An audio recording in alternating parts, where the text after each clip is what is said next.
Assalamualaikum warahmatullahi wabarakatuh. Perkenalkan, nama saya Angela Wulansari dengan NIM 08041381924095. Di sini saya akan mereview jurnal dengan judul Pembibitan Kultur Jaringan hingga Pembesaran Anggrek Phalaenopsis di Hasanuddin Orchid, Jawa Timur. Anggrek merupakan tanaman hias yang termasuk ke dalam famili Orchidaceae yang menarik perhatian konsumen. Selain mempunyai nilai estetika yang tinggi, anggrek juga mempunyai bentuk, ukuran, dan warna, serta bunga yang sangat bervariasi.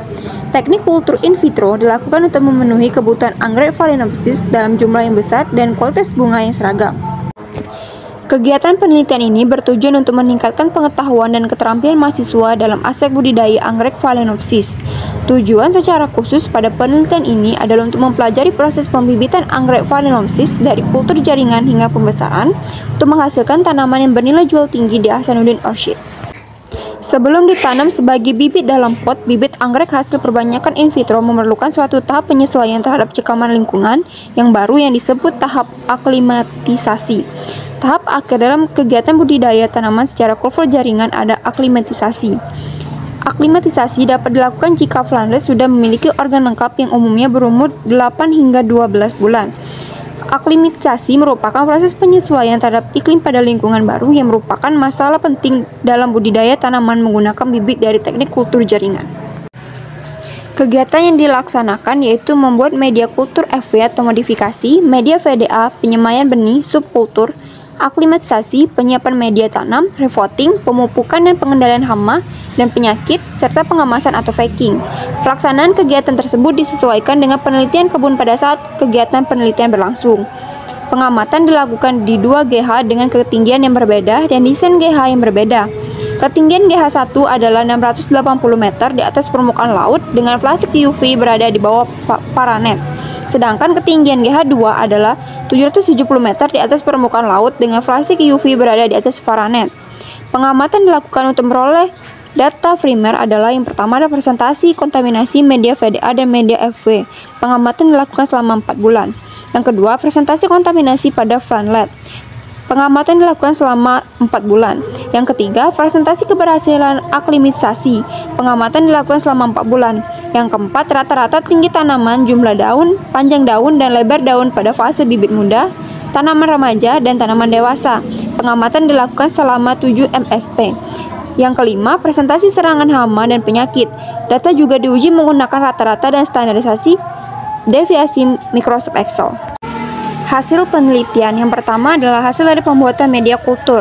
Berdasarkan pengamatan dapat dilihat bahwa media PDA hanya mengalami kontaminasi sebesar 7%, sedangkan pada media FW atau modifikasi sebesar 22%.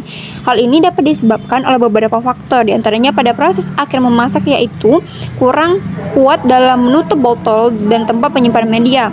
Penutupan tutup botol yang kurang kuat dapat mengakibatkan terjadinya pertukaran udara dari dalam dan luar botol sehingga terjadinya media FW mampu mendorong pembentukan PLB atau protoklom like bodies sebagai calon tanaman. Protoklom adalah bentuk bulat yang siap membentuk pucuk dan akar sebagai awal perkecambahan dari anggrek. Yang selanjutnya adalah hasil penyemaian dan pembesaran plantlet. Berdasarkan pengamatan pada tabel 2, presentasi kontaminasi banyak terjadi pada subkultur 1. Hal ini dapat terjadi karena beberapa faktor, diantaranya plantlet yang luka pada saat pindah media. Menurut pengamatan sebelumnya, ketika sel rusak, isi dari sitoplasma dan vakuola menjadi tercampur. Kemudian senyawa fenol teroksidasi menghambat aktivitas enzim. Senyawa fenol yang berlebihan akan bersifat racun yang merusak jaringan plantlet dan akhirnya menyebabkan kematian dari plantlet. Selanjutnya, hasil dari aklimatisasi plantlet atau oxpex. Berdasarkan pengamatan dilakukan di 2 GH yang dengan mengambil sampel 50 tanaman untuk 1 GH, tingkat keberhasilan aklimatisasi adalah 100% pada setiap GH. Hal tersebut karena media moss memiliki kelembapan yang baik sehingga kesegaran papat tetap terjaga. Hal ini menunjukkan bahwa plantlet dapat beradaptasi dengan lingkungan non-aseptik dengan baik di dalam kompot. Selanjutnya adalah hasil dari pindah tanam atau refotting. Pindah tanam atau refotting merupakan kegiatan pemindahan tanaman ke dalam pot yang berukuran lebih besar. Refotting tanaman bertujuan untuk mempelajari pertumbuhan anggrek Phalaenopsis. Pada pengamatan tinggi tanaman dilakukan dengan cara mengukur tinggi batang tanaman dari permukaan media moss hingga ujung daun terpanjang. Berdasarkan hasil pengamatan rata-rata tinggi tanaman, dapat dilihat bahwa tinggi tanaman pada bibit tanaman remaja dan dewasa di GH2 lebih tinggi dibandingkan pada GH1. Hal ini dapat disebabkan oleh faktor cahaya, karena GH2 mendapatkan cahaya matahari yang cukup sehingga pertumbuhan tinggi tanaman anggrek optimum. Berdasarkan pengamatan rata-rata jumlah daun pada tabel 5, dapat dilihat bahwa rata-rata jumlah daun pada bibit 1,5 di greenhouse 1 lebih banyak dibandingkan dengan greenhouse 2. Namun, jika dilihat dari rata-rata jumlah daun setiap minggunya, dari minggu pertama hingga minggu keempat, jumlah daun di greenhouse 2 mengalami penurunan. Sedangkan pada greenhouse 1 terus meningkat. Pada tanaman remaja 2,5, jumlah daun di greenhouse 2 lebih rendah dibandingkan pada greenhouse 1. Pada tanaman dewasa 3,5, rata-rata jumlah daun di greenhouse 2 lebih rendah dibandingkan greenhouse 1. Berdasarkan analisa visual, rata-rata jumlah daun pada greenhouse 2 lebih rendah dibandingkan dengan greenhouse 1. Hal ini dikarenakan banyak daun yang mati terkena hama dan penyakit pada greenhouse 2 yang menyebabkan rata-rata jumlah daun menurun. Berdasarkan pengamatan rata-rata panjang daun pada tabel 6, dapat dilihat bahwa bibit tanaman remaja dan tanaman dewasa di greenhouse 2 memiliki panjang daun lebih panjang dibandingkan dengan bibit yang berada di greenhouse 1. Pada greenhouse 1, rata-rata panjang daun bibit pada 7 ms adalah 5,8 cm, sedangkan pada greenhouse 2 adalah 6,6 cm. Tanaman remaja di greenhouse 1 memiliki panjang rata-rata panjang daun adalah 8,8 cm, namun pada greenhouse 2 ada 8,6 cm. Tanaman dewasa pada greenhouse 1 memiliki rata-rata panjang daun adalah 11 cm dan pada greenhouse 2 adalah 14 cm. Hal ini dapat dikarenakan bahwa ketinggian tempat yang hanya berbeda 90 meter di atas permukaan laut tidak menunjukkan perbedaan yang tinggi pada panjang daun. Berdasarkan hasil pengamatan pada tabel 7, dapat dilihat bahwa bibit tanaman remaja dan dewasa di greenhouse 2 memiliki daun lebih lebar dibandingkan dengan bibit di greenhouse 1. Lebar daun rata-rata pada bibit di greenhouse 2 adalah 2,5 cm, tanaman remaja 3,8 cm, dan tanaman dewasa 4,8 cm. Berawal dari pengamatan minggu pertama hingga minggu terakhir, lebar daun bibit tanaman remaja dan dewasa terus mengalami peningkatan.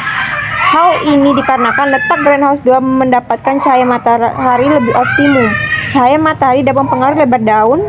Cahaya matahari yang cukup membuat lebar daun semakin luas. Sebaliknya, jika kekurangan cahaya matahari, daun akan memanjang, kurus, lemas, dan berwarna hijau tua. Dan yang terakhir adalah hasil dari pemeliharaan tanaman. Pemeliharaan tanaman terutama pada masa pembibitan. Hal ini untuk menjaga kualitas tanaman yang dihasilkan agar mampu meningkatkan produktivitas. Berdasarkan hasil pengamatan pada tabel 8, hama dan penyakit terdapat di greenhouse 1 dan 2 adalah hama siput, semut, kutu putih, dan penyakit busuk lunak. Tanaman pada greenhouse 2 lebih banyak terserang hama dan penyakit. Hama siput 35%, semut 25%, kutu putih 6%, dan penyakit busuk lunak adalah 5%. Indikasi penyebab tanaman terkena hama dan penyakit dapat disebabkan oleh perawatan pengendalian dari para petani, karena setiap greenhouse dikelola oleh petani yang berbeda. Hama dan penyakit tanaman jika dibiarkan terus-menerus akan menurunkan produksi dan kualitas yang dihasilkan oleh perusahaan. Pengendalian hama dan penyakit dilakukan secara kimia menggunakan fungisida dan bakterisida. Kegiatan ini dilakukan sebanyak 2 minggu sekali, sama halnya dengan pemupukan. Aplikasi penggunaan bahan-bahan pestisida telah disesuaikan oleh perusahaan. Kesimpulan, kegiatan penelitian yang dilakukan di Hasanuddin Orchid Batu, Jawa Timur memberikan pengetahuan dan pengalaman dalam melakukan kegiatan teknis budidaya anggrek Phalaenopsis. Pembuatan media kultur di Hasanuddin Orchid ada 2, yaitu media PDA dan media FW. Kontaminasi pada pembesaran pamflet banyak terjadi pada subkultur 1 dan 2, yaitu sebesar 28 dan 20%. Tingkat keberhasilan pada aklimatisasi adalah 100%. Perbandingan daya tumbuh bibit tanaman remaja dan dewasa pada 2 greenhouse tidak menunjukkan perbedaan yang tinggi, namun sedikit lebih banyak pertumbuhannya pada greenhouse 2. Pemeliharaan tanaman terutama pada pengendalian hama dan penyakit masih rendah. Pemeliharaan dan perawatan dilakukan oleh petani yang berbeda. Baiklah, itulah yang dapat saya sampaikan mengenai review jurnal saya. Apabila ada kesalahan, saya mohon maaf. Saya akhiri. Wassalamualaikum warahmatullahi wabarakatuh.